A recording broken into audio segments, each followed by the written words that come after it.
அருமையான தேவன் உங்கள் ஒவ்வொருடைய வாழ்க்கையில் தரப்போகிற நன்மையை இனி யாரும் தடுக்க முடியாது. ஏன்னா நாத்தான்வேல் அப்படி கேட்டார், நன்மை உண்டாகுமான்னு.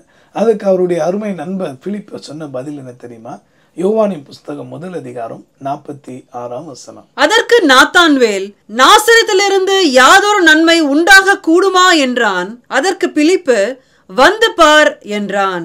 இவனுக்குள் காணப்பட்ட நாத்தான்வேல் காணப்பட்ட சந்தேகத்தை போக்க ஒரு பிலிப்பு காணப்பட்டது போல தேவன் உங்களை ஒரு நோக்கத்துக்காக தான் அந்த பூமியில வைத்திருக்கிறார். நீங்க சொல்ல போகிற ஒவ்வொரு சுவிசேஷ வார்த்தைகளும் நிச்சயமாய் சொல்லுகிறேன், இந்த பூமியில வாழ்ந்து கொண்டிருக்கிற பல மனிதர்கள் சந்தேகத்தோடு இருக்கிறாங்க. சமாதானம் கிடைக்குமா, நிம்மதி உண்டாகுமா, ஆறுதல் கிடைக்குமா என்று. நிச்சயமாய் சொல்லுகிறேன், நீங்கள் சொல்ல போகிற சுவிசேஷம் பலருக்கு சந்தோஷத்தை தரப்போகிறது. ஆகவே இனி உங்கள் நாவை, உங்கள் வாழ்க்கையை இயேசுவின் நாம மகிமைக்காய் பிரயோஜனப்படுத்துங்க.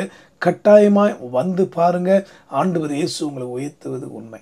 ஜெபிக்கலாம். ஆண்டவரே, ஊழியம் செய்கிறவனை உயர்த்துகிறவர். இந்த பிள்ளைகள் இன்ன நிமிஷம் முதற்கொண்டு எல்லாருக்கும் உடைய அன்பை சொல்ல ஒவ்வொருடைய கண்களை திறந்துடணும். அப்பா, வந்து பார்.